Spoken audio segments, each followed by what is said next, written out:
નમસ્તે વિદ્યાર્થી મિત્રો, આજે આપણે પ્રેક્ટિકલ નંબર 7 જોવા જઈ રહ્યા છે, જેની અંદર આપણો એમ છે કે માઇક્રોસોફ્ટ વર્ડની અંદર તમે કઈ રીતે ફોર્મેટ કરી શકો છો, અલગ અલગ શેપ એડ કરી શકો છો, ઇમેજ એડ કરી શકો છો, ટેબલ યુઝ કરો છો, પેજના લેઆઉટ કઈ રીતે સેટ કરશો, એ બધી જ માહિતી આપણે વર્ડ વિશે શીખવાના છે કે ભાઈ એક વર્ડ સોફ્ટવેરની અંદર કઈ રીતે તમે ડોક્યુમેન્ટ ક્રિએટ કરી શકો. તો સૌથી પહેલા આપણે આપણા કોમ્પ્યુટરની અંદર કયું વર્ડ છે, કારણ કે વર્ડ એ માઇક્રોસોફ્ટ દ્વારા આપવામાં આવતી એક એપ્લિકેશન છે. માઇક્રોસોફ્ટ વર્ડ દ્વારા એક્સેલ, પાવર પોઈન્ટ, એસએસ, પ્રોજેક્ટ, માઇક્રોસોફ્ટ વિઝન, ઘણા બધા વિઝ્યુઓ, ઘણા બધા સોફ્ટવેર આપવામાં આવે છે. આપણે ડોક્યુમેન્ટ બનાવવા માટે જે સૌથી પોપ્યુલર છે એ છે વર્ડ ફાઇલ. એટલે તમારા કોમ્પ્યુટરમાં વર્ડનું કયું વર્ઝન છે એ જાણવું હોય તો તમે જેવું વર્ડ લખશો WORD, તો તમારા પીસીમાં જે પણ માઇક્રોસોફ્ટ ઓફિસનું વર્ઝન, જેમ કે મારા કોમ્પ્યુટરમાં અત્યારે 2013નું વર્ઝન છે, 2013 પછી 2015નું વર્ઝન આવ્યું છે, 2018નું છે, 2021નું વર્ઝન પણ આવી ચૂક્યું છે. તો તમારા કોમ્પ્યુટરમાં જે પણ વર્ઝન હોય એ તમે વર્ડ આ રીતે ટાઈપ કરી અને આવશે એપ્લિકેશનની અંદર, એના ઉપર તમે ક્લિક કરશો એટલે માઇક્રોસોફ્ટ ઓફિસ ખુલી જશે. તમને અલગ અલગ ટેમ્પલેટ આપવામાં આવશે કે રેડીમેડ ટેમ્પલેટ છે જે તમે યુઝ કરી શકો. જેમ કે કોઈ બ્રોશર બનાવવું હોય તો આ ટેમ્પલેટ યુઝ કરી શકો, પણ આપણે અત્યારે ડોક્યુમેન્ટ નવેસરથી નવું જ આખું બનાવવું છે, કોઈ પર્ટિક્યુલર ફોર્મેટને ધ્યાનમાં લીધા વગર. એટલા માટે હું બ્લેન્ક ડોક્યુમેન્ટ સિલેક્ટ કરું છું. હવે બ્લેન્ક ડોક્યુમેન્ટમાં ઉપર આ તમને જે દેખાય છે આખું તમારું મેનુ બાર કહેવાય, અને અહીંયા તમને અલગ અલગ ટેબ આપ્યા છે. જેમ કે ફાઇલનું ટેબ છે, તો એમાં જઈ અને તમે વસ્તુને સેવ કરી શકો છો, પ્રિન્ટ કાઢી શકો છો, આ ડોક્યુમેન્ટ કોઈની સાથે શેર કરી શકો છો. ત્યારબાદ ઇન્સર્ટમાં જઈ અને તમે અલગ અલગ વસ્તુઓ આ ડોક્યુમેન્ટમાં ઇન્સર્ટ કરી શકો છો. તમે વર્ડ ફાઇલની અલગ અલગ ડિઝાઇન કરી શકો છો, પેજનો લેઆઉટ અલગ અલગ બદલી શકો છો, એને રેફરન્સીસ અલગ અલગ આપી શકો છો, એને મેલ મર્જ તરીકે યુઝ કરી શકો છો કે ભાઈ એક જ ડોક્યુમેન્ટ અલગ અલગ એડ્રેસ ઉપર કઈ રીતે મોકલવાનું, તો એ તમે મેલિંગમાં જઈ અને યુઝ કરી શકો છો. ડોક્યુમેન્ટ તમારું રિવ્યુ કરી શકો છો અને એને અલગ અલગ રીતે જોઈ શકો છો. તો સૌથી પહેલા આપણે હોમ ઉપર જ રાખીએ. હવે જ્યારે મારે આ ડોક્યુમેન્ટને ફોર્મેટ કરતા શીખવું છે, તો સૌથી પહેલા તો તમને એ ખબર હોવી જોઈએ કે જે પેજ છે આપણા, પેજનું લેઆઉટ એ બે ટાઈપનું હોય. જેમ કે અત્યારે જે આ ઊભું પેજ તમને દેખાય છે એને કહેવાય પોર્ટ્રેટ મોડ, અને બીજું આવે આડું પેજ, તો એને આપણે કહીએ છીએ લેન્ડસ્કેપ મોડ. તો જો તમારે પેજ ચેન્જ કરવું હોય તો એના માટે તમારે પેજ લેઆઉટમાં જવાનું રહેશે, અને પેજ લેઆઉટમાં જઈ અને તમે ઓરિએન્ટેશન, એટલે કે એનો દેખાવ કેવો છે, એના ઉપર જશો તો તમને બે મોડ દેખાશે. બાય ડિફોલ્ટ પોર્ટ્રેટ મોડ હોય છે.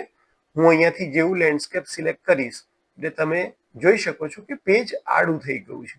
તો જ્યારે પણ તમારે આડા પેજમાં કંઈ કામ કરવું હોય તો ત્યારે તમારે ઓરિએન્ટેશન લેન્ડસ્કેપ રાખવું પડશે, અને જ્યારે પણ તમે ઊભા પેજમાં કામ કરતા હોય ત્યારે તમારે ઓરિએન્ટેશન જે છે એ પોર્ટ્રેટ રાખવાનું થશે. ત્યારબાદ પેજની અલગ અલગ સાઇઝ આવે છે. તો આપણી પાસે A4, A5, A6 page, legal, letter, BS, આ અલગ અલગ ટાઈપના પેજ છે કે જે તમે એન્વેલપ ધારો કે મારે બનાવવું હોય તો, એટલે કે કવર, તો નાના નાના કવરની સાઇઝ પણ આની અંદરથી તમે સિલેક્ટ કરી શકો છો. જેવું તમે એન્વેલપ સિલેક્ટ કરશો તે પ્રમાણે સાઇઝ ચેન્જ થઈ શકે.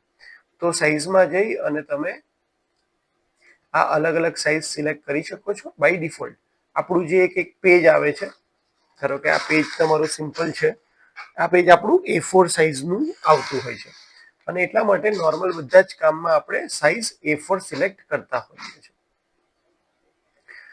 બીજી એક વસ્તુ કે તમારે જે માર્જિન હોય, તમે પેજ લેઆઉટમાં જઈ અને માર્જિન ઉપર સિલેક્ટ કરો તો તમે તમારા જે આ માર્જિન, એટલે કે બંને સાઈડ અને ઉપર નીચે કેટલી જગ્યા રાખવા માંગો છો. તો આપણે નોર્મલ માર્જિન કરીશું તો બંને બાજુથી એ આ એક એક સ્પેસ છૂટી જશે. એની જગ્યાએ જો તમે નેરો માર્જિન કરશો તો બંને સાઈડ ખાલી આટલી જ જગ્યા છૂટશે. તો તમારું વધારે લખાણ અંદર આવી શકશે. તો એ માર્જિન તમારે જાતે ડિસાઈડ કરવાનું હોય છે. માર્જિન આપણે નોર્મલ રાખતા હોઈએ છીએ અને તમારે ચેન્જ કરવું હોય તો અહીંયા ઉપરથી એને ચેન્જ કરી શકો છો. હવે મારે ફોર્મેટ કરવા માટે ડોક્યુમેન્ટ જોશે તો આપણે એક કામ કરીએ, આપણું જે પ્રેક્ટિકલ છે એ જ ડોક્યુમેન્ટને આપણે અહીંયાથી લઈ લઈએ. તો આ પ્રેક્ટિકલ નંબર આપણું 7 જે છે એનો જે આખો વર્ડ ફાઇલ છે આ જ હું લઈ લઉં છું.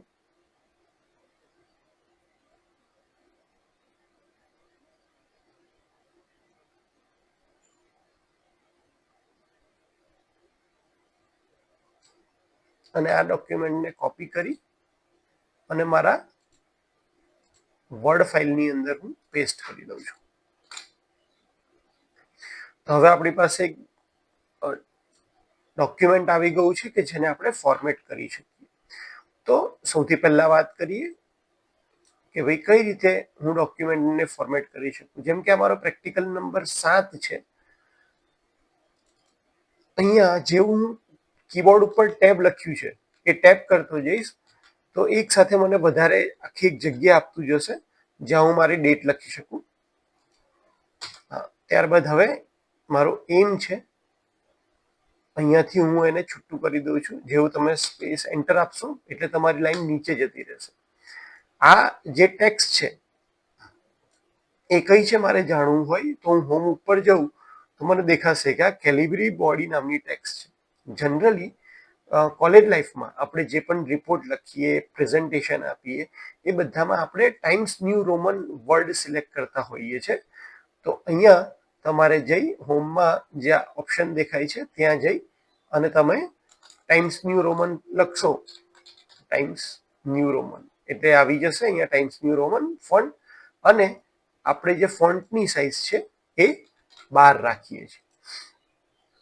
તો હવે તમે આ બંને ફોન્ટ વચ્ચે ડિફરન્સ જોઈ શકો છો કેલિબ્રી અને ટાઈમ્સ માટે.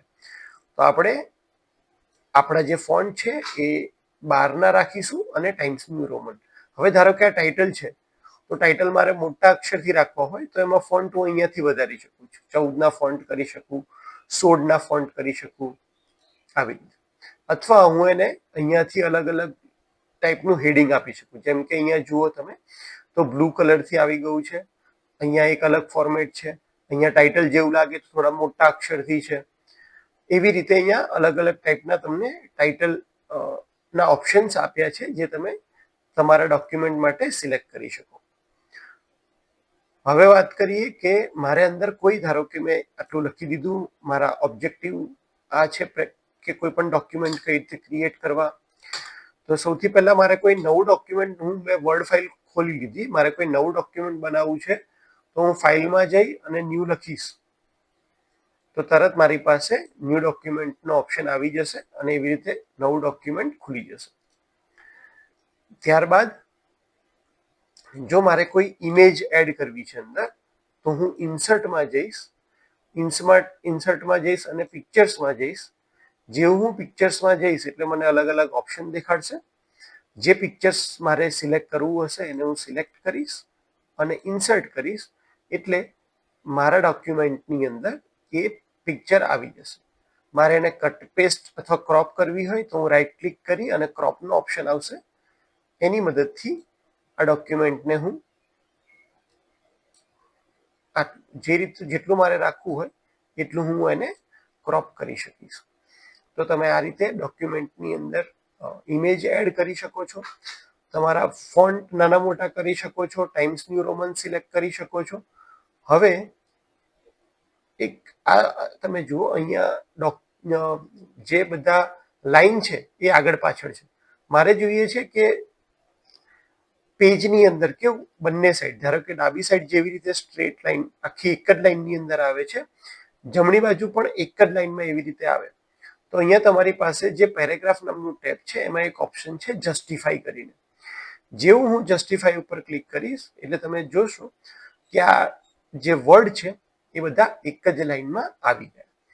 મારે ધારો કે કોઈ જગ્યાએ પેરેગ્રાફ પાડવો છે તો હું જેવું કર્સર ત્યાં લઈને ટેબ પાડીશ, જેવું ટેબ પ્રેસ કરીશ તો એ પહેલી લાઈન છે એની અંદર પેરેગ્રાફ પડી જશે.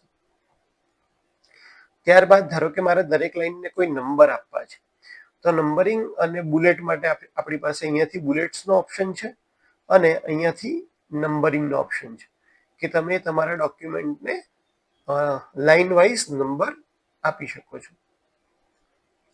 ઇન્સર્ટમાં જઈ અને તમે ધારો કે મારે કોઈ ટેબલ ઇન્સર્ટ કરવું છે, તો હું અહીંયાથી ટેબલ ઇન્સર્ટ કરી શકું છું. જેટલા પણ રો અને કોલમ એટલે કે લાઈન અને જેટલા પણ રો અને કોલમ એટલે કે જેટલી હાર અને ઊભા મારા ખાના છે એ મારે ડોક્યુમેન્ટ બનાવવા હોય એ હું કરી શકું છું. ધારો કે મારે એક 4x4 નું ટેબલ બનાવવું છે, તો અહીંયાથી 4x4 સિલેક્ટ કરી અને આવી રીતે એની વિડ્થ વધતી ઓછી કરી શકું છું. જેમ કે પહેલામાં જનરલી આપણો સિરિયલ નંબર આવતા હોય, પછી તમે સબ્જેક્ટનું નામ લખો, ધારો કે અહીંયા ટીચરનું નામ આવશે તો તમે અહીંયા પછી તમારે ડેટા એન્ટ્રી કરી શકો છો કે સબ્જેક્ટ, અહીંયા આવશે ટીચર અને અહીંયા આવશે એમનો ટાઈમ. તો તમે ઇમેજ એડ કરી તમે આ રીતે ટેબલ એડ કરી શકો છો. તમે પેજનો લેઆઉટ ચેન્જ કરી શકો છો. પેજ લેઆઉટમાં જઈને ડિઝાઇનની અંદર તમે ધારો કે તમારા કોઈ ડોક્યુમેન્ટ છે તો એની સ્ટાઇલ અલગ અલગ ચેન્જ કરી શકો છો. અહીંયા જઈને તમારે પેજમાં ધારો કે વોટરમાર્ક એડ કરવું છે, એટલે કે પાછળ આપણે એવું લખાવીને જોયું છે કે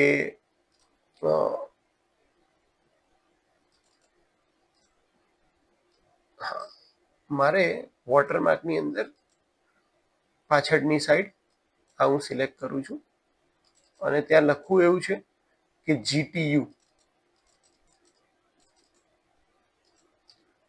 તો હું કસ્ટમ વોટરમાર્કમાં જઈશ અને ત્યાં જઈ અને આ જે મારે લખવું છે કે GTU ડિપ્લોમા, એના ફોન્ટ મારે રાખવા છે ટાઈમ્સ ન્યૂ રોમન, તો હું ટાઈમ્સ ન્યૂ રોમન સિલેક્ટ કરીશ અને સાઈઝ એની મારે ઓટોમેટિક રાખવી છે. હું લાર્જ રાખી શકું, સ્મોલ રાખી શકું, પણ અત્યારે હું ઓટોમેટિક રાખું છું સાઈઝ. અને ડાયાગોનલ, અત્યારે ડાયાગોનલ દેખાય છે. ધારો કે મારે હોરિઝોન્ટલ રાખવી હોય તો હું હોરિઝોન્ટલ રાખી અને એપ્લાય કરીશ અને અહીંયા ક્લોઝ કરી દઈશ. તો તમે જુઓ કે પાછળની બાજુ જેટલા પણ મારા પેજ હશે દરેકમાં પાછળની બાજુ GTU ડિપ્લોમા લખાઈ જશે. તમે એનો કલર પણ તમારી રીતે ચેન્જ કરી શકો છો. વોટરમાર્કમાં જઈ અને કસ્ટમ વોટરમાર્કમાં જઈ અને આ જે કલર છે, ધારો કે હું કલરની અંદર બ્લુ સિલેક્ટ કરી લઈશ અને એપ્લાય કરીશ તો આ પાછળ બ્લુ કલરથી તમારો વોટરમાર્ક આવી જશે. તો જ્યારે તમારા ડોક્યુમેન્ટ તમે બનાવો છો અને બીજા કોઈ એને કોપી કરતા હોય તો આ વોટરમાર્કથી ખ્યાલ આવશે કે આ ડોક્યુમેન્ટ આમના દ્વારા બનાવવામાં આવ્યું છે. જનરલી વોટરમાર્ક તરીકે આપણે કોઈ પણ લખાણ અથવા તો ઇમેજ પણ રાખતા હોઈએ છીએ, જેમ કે GTU નો લોગો પણ તમે રાખી શકો છો. જો તમારે પેજની બોર્ડર કરવી હોય તો તમે પેજની બોર્ડર પણ આ રીતે અહીંયાથી કેવી લાઈન તમારે રાખવી છે એ પ્રમાણે સિલેક્ટ કરી શકો છો અને એનો કલર ઓટોમેટિક સિલેક્ટ કરી શકો છો અથવા તમારી રીતે તમે બ્લુ લાઈન કે આવું કંઈક રાખી શકો છો. જેવું તમે કરશો તો એની અંદર બોર્ડર આવી જશે. આખા પેજનો કલર પણ જો તમારે ચેન્જ કરવો હોય તો તમે આ રીતે રાખોડી અથવા કેસરી, તમને જે ફાવે એ તમે કલર સિલેક્ટ કરી શકો છો. પણ નોર્મલી ડોક્યુમેન્ટની અંદર આપણે પેજનો કલર ચેન્જ કરતા નથી, એ જ રાખીએ છીએ. તો આપણા પ્રેક્ટિકલ ઉપર આપણે એકવાર નજર પાછી મારી લઈએ કે આપણે પ્રેક્ટિકલની અંદર કઈ કઈ વસ્તુ આપણે શીખવાની હતી. તો પ્રેક્ટિકલમાં આપણે શીખવાનું હતું પ્રેક્ટિકલ નંબર 7, અહીંયાથી ચાલુ કરીએ તો આપણે એક ડોક્યુમેન્ટ ક્રિએટ કરતા શીખવાનું હતું. જે ફાઇલમાં જઈ અને ન્યૂ કરીએ તો ડોક્યુમેન્ટ આવી જાય. ડિફરન્ટ ફોર્મેટિંગ ફીચર્સ આપણે શીખ્યા કે કઈ રીતે ફીચર તમે જસ્ટિફાઈ કરી શકો, ટેબ આપી શકો. ત્યારબાદ કઈ રીતે ઇમેજ અને ટેબલને ઇન્સર્ટ કરવાનું એ શીખ્યા.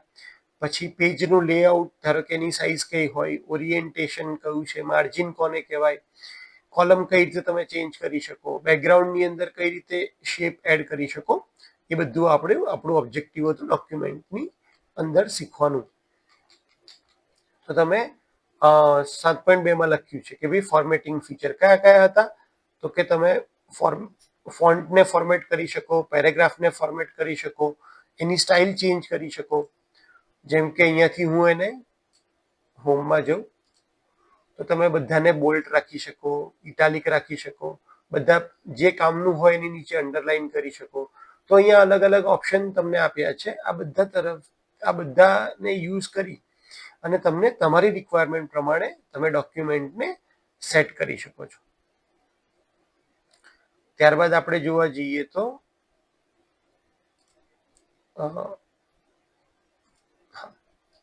આપણે કઈ રીતે ઇમેજ ઇન્સર્ટ કરવાની હતી, તો ઇમેજ ઇન્સર્ટ કરતા પણ આપણે શીખ્યા. ત્યારબાદ હતું કે કઈ રીતે ટેબલ ઇન્સર્ટ કરવું, તો ટેબલ ઇન્સર્ટ કરતા આપણે શીખ્યા. કઈ રીતે એક પેજ જે છે એને કસ્ટમાઇઝ કરી શકો, એટલે કે તમે એને તમારી રિક્વાયરમેન્ટની સાઇઝ પ્રમાણે, લેટર પ્રમાણે, A3 A4 પ્રમાણે ચેન્જ કરી શકો, એ પણ આપણે જોયું. અને કઈ રીતે તમે પેજનું ઓરિએન્ટેશન, એટલે કે તમારે પોર્ટ્રેટ મોડ રાખવું છે કે લેન્ડસ્કેપ, એ પણ જોયું. તમે કઈ રીતે બેકગ્રાઉન્ડની અંદર તમે શેપ એડ કરી શકો અથવા તો ડોક્યુમેન્ટ એડ કરી શકો, એ આપણે જોયું. હવે MCQ ની વાત કરીએ તો સૌથી પહેલા તો પોર્ટ્રેટ અને લેન્ડસ્કેપ એ શું છે, તો પોર્ટ્રેટ અને લેન્ડસ્કેપ એ તમારું પેજનું ઓરિએન્ટેશન છે, કે પેજ તમારું ઊભું છે કે આડું એ દેખાડે છે. શોર્ટકટ કંટ્રોલ P જ્યારે પણ તમે વર્ડમાં હોય અને સપોઝ હું કંટ્રોલ P અત્યારે પ્રેસ કરું છું તો તમારું કયું ઓપ્શન ઓપન થાય છે, પ્રિન્ટનું ઓપ્શન ઓપન થાય છે. એટલે અહીંયા આપણો જવાબ શું આવશે, તો કે કંટ્રોલ P દબાવવાથી આપણે પ્રિન્ટ ડાયલોગ બોક્સ ઓપન થાય છે.